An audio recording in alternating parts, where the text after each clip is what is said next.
श्री स्वामी समर्थ. स्वागत आहे तुमचं माझ्या यूट्यूब चॅनलमध्ये. आजचा दिवस तुम्हाला खूप छान सुख समाधानाचा जाओ ही स्वामींच्या चरणी प्रार्थना करते आणि आज या नवीन व्हिडिओला सुरुवात करते. तर बघा, 30 डिसेंबर वार सोमवारी आलेली आहे सोमवती अमावस्या. हिंदू धर्मामध्ये खूप महत्त्वाची आणि विशेष मानली जाते. महिला भक्तांसाठी या शुभ दिवशी केलेली पूजा विधी, दान धर्म आणि श्राद्ध कर्माने जीवनातील दुःख, संकट आणि दारिद्र्य दूर होते अशी श्रद्धा देखील आहे. तर सोमवती अमावस्येला आपल्याला कावळ्याला ही एक वस्तू आवर्जून खाऊ घालायची आहे. ही वस्तू खाऊ घालण्याचं महत्त्व आणि लाभ हे अत्यंत शुभ आहे. आज आपण सोमवती अमावस्या या अत्यंत शुभ दिवशी कावळ्याला खायला देण्याचं महत्त्व आणि काय फायदा होतो याबद्दल माहिती बघणार आहोत. या विधीने आपल्या जीवनातील सर्व संकटे आणि दारिद्र्य नष्ट होतात आणि आपल्या आयुष्यात एक सकारात्मक बदल झालेला आपल्याला दिसून येतो.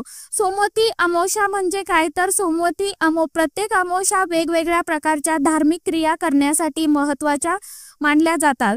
त्यामध्ये सोमवती अमावस्या म्हणजे ती अमावस्या ज्या दिवशी सोमवारी येते त्या दिवशी ग्रहदोष, पितृदोष आणि आर्थिक अडचणी दूर करण्यासाठी विशेष उपाय सेवा केल्या जात असतात. आपण सर्वजण जाणतो की अमावस्येच्या दिवशी पितरांचे तर्पण करणे धार्मिक दृष्टिकोनातून खूप फलदायक ठरते.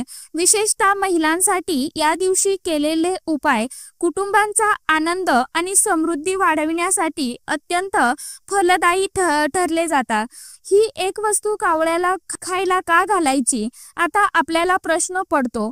आखिर कावळ्याला काय खाण्यासाठी, तर हिंदू धर्मात कावळ्याला पितरांचं प्रतीक मानलं जातं.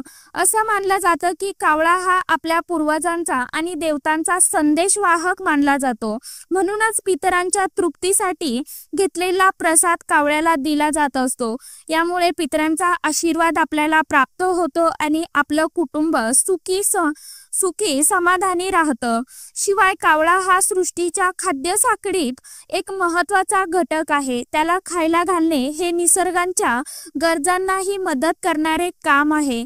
धार्मिक कारणाव्यतिरिक्त यामध्ये विज्ञानाचाही दृष्टिकोन आहे.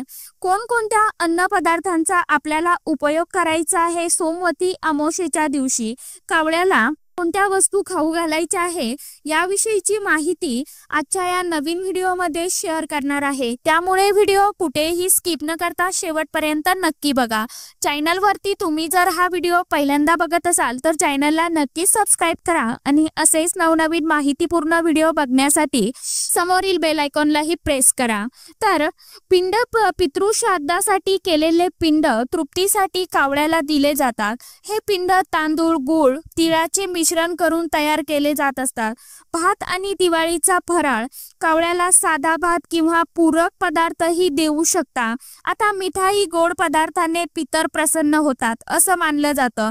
तर फळं, केळी, सफरचंद, नारळ किंवा मोसंबी सारखी फळं या दिवशी आपण कावळ्याला खायला देऊ शकतो, खाऊ घालू शकतो. तसेच आता दही आणि भाकरी, कावळ्याला दही भाकरी हा अतिशय सात्विक पदार्थ देणे अत्यंत शुभ मानलं जातं. अन्न पदार्थ शुद्ध आवरणावर ठेवावं. कधीही प्लास्टिकच्या कपड्यावरती, कागदावरती आपल्याला ठेवायचं नाही. तर आपल्याला चांगलं द्रोण किंवा वाटी किंवा डिश घ्यायची आहे. त्यामध्ये आपल्याला कावळ्याला वस्तू खाण्यासाठी ठेवायची आहे की जेणेकरून कागदाचा तुकडा त्या कावळ्याच्या तोंडामध्ये जाणार नाही, त्याला काही इजा पोचणार नाही. अशा पद्धतीने आपल्याला दही भात म्हणा किंवा दही काला आपल्याला ठेवायचा आहे किंवा दूध पोळीचा काला तुम्ही ठेवू शकता. त्याचबरोबर एक अत्यंत महत्त्वाची वस्तू तुम्हाला मी कावळ्याला खाऊ घालायची आहे ती देखील आजच्या व्हिडिओमध्ये सांगणार आहे. तर बघा, तर अमावस्येच्या दिवशी आपल्याला घराची स्वच्छता करायची आहे. सोमवती अमावस्येच्या दिवशी घरातील वातावरण आपल्याला अगदी पवित्र आणि शुद्ध ठेवायचं आहे. त्याचबरोबर आपलं जे मुख्य मेन प्रवेशद्वार असतं तिथे आपल्याला शुभ स्वस्तिक चिन्ह, माता लक्ष्मीच्या पावलांची चिन्ह काढायची आहे रांगोळीने. पितरांना आवाहन करायचं आहे देवघरामध्ये किंवा तुळशी समोर किंवा अंगणात पितरांना थोडंसं दूध आणि पाणी अर्पण करायचं आहे। कावळ्यांसाठी प्रसाद ठेवायचा आहे। तयार केलेला अन्न पदार्थ अंगणात किंवा झाडाखाली आपल्याला कावळ्यासाठी आनंदाने पितरांचं स्मरण करत ठेवायचं आहे। मनामध्ये असं ध्यान करायचं आहे की तो कावळा आनंदाने हा आपला आपण जो काही पदार्थ ठेवलेला आहे तर तो ग्रहण करत आहे, अशी आपल्याला मनामध्ये भावना ठेवायची आहे। आणि धार्मिक आणि मानसिक फायदे या विधीमुळे केवळ धार्मिक लाभच मिळत नाही तर तुम्हाला मानसिक समाधानही मिळतं। पितृदोषांची शांती, जर पितृदोषामुळे तुमच्या आयुष्यात अडचणी, समस्या, दुःख असतील तर कावळ्यास अन्नदान केल्याने त्या हळूहळू कमी होत जातात। आर्थिक समृद्धी, यामुळे वातावरणातील नकारात्मक ऊर्जा कमी होते आणि घरात धनसंपत्तीचं आगमन होतं। कुटुंबातील सौहार्द, वादविवाद कमी होऊन नातेवाईकांमध्ये प्रेम वृद्धिंगत होतं। निसर्ग संवर्धन, कावळ्यांना खाऊ घालणे म्हणजे पर्यावरणाच्या संतुलनासाठीही महत्त्वाचं मानलं जातं। अखेरीस या दिवशी तुम्ही विशेष काळजी घेतली पाहिजे। सकाळी सूर्योदयापूर्वी उठून विधी पार पाडा, सतत सकारात्मक विचार करा आणि वादविवाद या दिवशी आपल्याला घरामध्ये टाळायचे आहे। कोणालाही नुकसान होईल असं देखील वागायचं नाही किंवा आपल्यापासून कोणाचं मन दुखावेल असं आपल्याला वागायचं नाही। केवळ निरागस मनाने केलेली उपासना आणि दान धर्म स्वीकारलं जातं। पवित्र मनाने केलेली प्रार्थना नेहमी फळ देते। त्याचबरोबर आपल्याला अमावस्येच्या दिवशी दान धर्म काही ना काहीतरी गरजू व्यक्तींना दान करायचं आहे।